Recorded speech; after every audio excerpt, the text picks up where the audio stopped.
Ness-ana TV.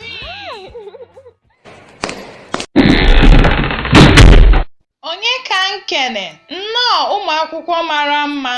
Anyị si n'isiokwu anyị taa bụ gịnị? Ọnụọgụgụ. Kwuo ya ọzọ. Onuogugu. Ndewo. Today we are going to be learning our numbers in Igbo language. Our numbers in Igbo language. Can you say Onuogugu? Onuogugu. Kwuo ya. Ndewo ụmụ akwụkwọ imeela. Nke mbụ anyị nwere ebe a bụ gịnị? 0 efu. 0 efu. Kwuo ya.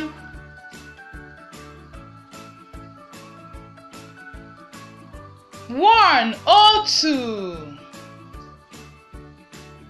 1 otu. Kwuo ya.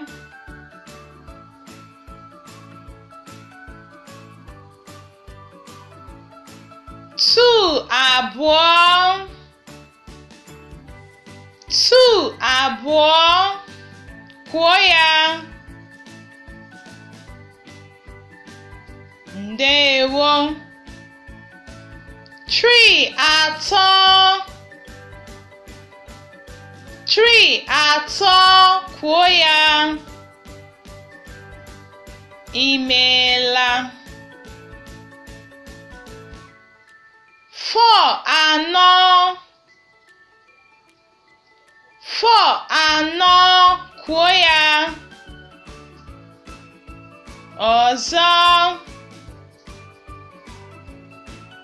5 ise.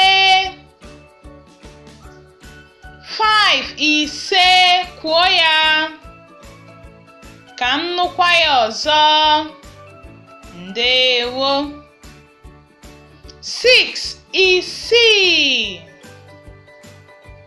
6 isii.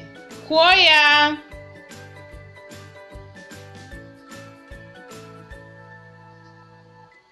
7 asaa.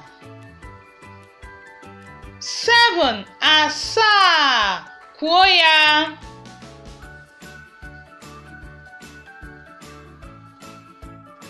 8 asatọ. 8 asatọ. Kwuo ya.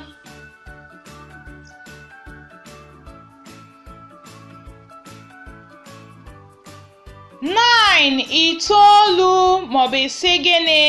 Iteghete. 9 itoolu maọbụ iteghete. 10 iri. 10 iri. Kwuo ya. Ndewo. Ngwa ka m kụọ ọnụ n'aka. Ndewo imeela. Ngwa ka anyị kpọkwa ya ọzọ ka anyị nwee ike mụta. 1 otu. 1 otu. 2 abụọ. 2 abụọ. 3 atọ. 3 atọ. 4 anọ. 4 anọ. Ngwa ka anyị na-akụ aka ya na ya so. 5 ise. 5 ise. 6 isii. 6 isii. 7 asaa. Ị ka na-akụkwa aka. 7 asaa. 8 asatọ. 8 asatọ. 8 asatọ. 9 itoolu. 9 itoolu. Kwuo ya. 10 iri. 10 iri. Imeela. Ngwa ka m kụkwara gị aka ọzọ.